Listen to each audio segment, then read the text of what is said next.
Video बनाता जिनके हिस्से में मुकाम आए और खुश नसीब है उनका और देश के काम आया है और देश के काम आया है। जिस दिन लोगों ने खून की सही सही कीमत पहचानी थी उस दिन सुभाष ने पन्ना में जाकर मांगी उसकी कुर्बानी दी थी। बोलो स्वतंत्र की खातिर बलिदान तुम्हें करना होगा, तुम बहुत जी चुके, आगे तुम्हें मरना होगा, आगे तुम्हें मरना होगा। आजादी के चरणों में तुझे माला चढ़ाई जाएगी और तुम्हारे शीशों के फूलों से गुम्फी जाएगी। आजादी का संग्राम कैसे झेला जाता है, सिर कटाने का सौदा नंगे सर झेला जाता है, नंगे सर झेला जाता है। आजानू बाहु बोले, रक्त तुम मुझे देना, बदले में भारत की आजादी तुम मुझसे लेना। रक्त तुम मुझे देना, बदले में भारत की आजादी तुम मुझसे लेना। हो गई सभा में उथल पुथल, सीने में दिल न समा देते थे, सो इंकलाब के नारे कोसों तक छाए जाते थे। हम देंगे देंगे रक्त, सिर्फ यही शब्द सुनाई देते थे, रंग में जाने कोई और खड़े दिखाई देते थे। बोले सुभाष, वो आगे आए उसके तन में भारतीय खून बहता हो, वो आगे आए खुद को हिंदुस्तानी कहता हो, वो आगे आए खून से हस्ताक्षर करता हो, मैं कफन बनाता हूँ, वो आगे आए उसे हंसकर लेता हो। सारी जनता हूँ कर उठी, हम आते हैं माता के चरणों में हमारा रक्त बहाते, और उसी सांस से भरे युवक बढ़ते ही जाते थे। चाकू चुनी कटारों से हम हमारा रक्त बहाते और उसी शायद में हम हमारी कलम डुबाते और आजादी के परवाने पर खून से हस्ताक्षर करते ही जाते थे।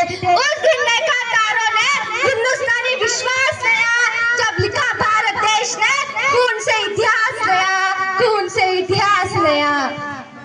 डॉक्टर बाबासाहेब आंबेडकर जेव्हा शाळेत जायचे तेव्हा त्यांना त्यांच्या जातीमुळे लोक वाढायचे, वाईट साईड बोलायचे। अरे त्यांनी वर्गाच्या बाहेर बसून सुद्धा देशाचे संविधान लिहिले आणि हे संविधान आपण ज्या दिवशी आपल्या भारत देशाने स्वीकारले तो दिवस म्हणजे 26 जानेवारी आणि आज आपण तो प्रजासत्ताक दिन म्हणून साजरा करतो। डॉक्टर बाबासाहेब आंबेडकरांनी लिहिलेले हे संविधान प्रत्येक नागरिकाला समान हक्क, समान संधी आणि समान सन्मान देण्याचे वचन देते। जात, धर्म, भाषा, प्रदेश या भीती पाडून मी आधी भारतीय आहे खरी ओळख देणारे हे संविधान आणि आपल्या लोकशाहीची खरी ताकद असते। डॉक्टर बाबासाहेब आंबेडकरांबद्दल एवढंच सांगते, शब्दात त्यांच्या तलवार होती, अहो शब्दात त्यांच्या तलवार होती, संविधान बनवणे ही त्यांची शौर्य शक्ती होती। ज्याला देशाने नाकारलं त्यानेच या देशाची दिशा दाखवली होती, या देशाला दिशा दाखवली होती। आपल्या नशिबात देशासाठी रक्त सांडण्याची, देशासाठी प्राण अर्पण करण्याची संधी नाही, परंतु आपण आपल्या देशाची सेवा मात्र नक्कीच करू शकतो। खरंच नशिबान होती ते लोक, ते केवळ देशासाठी न जगता देशासाठी प्राणही अर्पण केले। मित्रांनो, आपल्याला आपल्या देशाची सेवा करायची आहे, त्यासाठी आपल्याला देशाच्या प्रगतीस भाग घ्यावा लागेल आणि समजून घ्यायला लागेल की माझी जिम्मेदारी काय आहे, माझी ड्युटी काय आहे आणि आज आपला भारत देश हा प्रगती पथावर सुद्धा चाललेला आहे।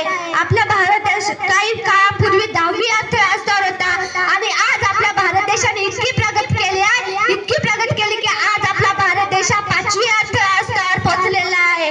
आणि आपण जर ही आपल्या कार्यकाला ही अर्थव्यवस्था दुसऱ्या क्रमांकावर दिली नाही तर आपण खूप काय केलं असे समजून घ्या, खूप काय केलं असे समजून घ्या।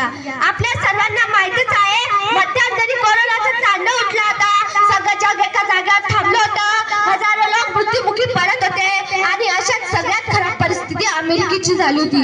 तेव्हा अमेरिकेचे अध्यक्ष माननीय श्री डोनाल्ड जॉन ट्रम्प यांचा फोन आपल्या भारताचे प्रधानमंत्री यांना आला। तेव्हा अमेरिकेचे अध्यक्ष काय म्हणतात मित्रांनो, महोदय कोरोनामुळे अमेरिकेची परिस्थिती खूपच बिकट आहे, लोक मृत्युमुखी पडत आहे, पॅरासिटामॉल औषधांची खूप कमतरता बाजू लागली आहे, कृपया मदत करावी। आपल्या भारताचे प्रधानमंत्री काय म्हणतात, ट्रम्प साहेब तुम्ही निश्चिंत राहा, हीच खरी वेळ असते एका मित्राने दुसऱ्या मित्राला मदत करायची। आणि हेच सांगण्याचं तात्पर्य एवढंच आहे मित्रांनो, अमेरिका हा देश जगातील एक नंबरचा देश होता आहे आणि आज आपला भारत देश इतका प्रगती पथावर चाललेला आहे आणि आज आपल्या भारत देशाने त्या अमेरिकेला मदत केली। धन्यवाद।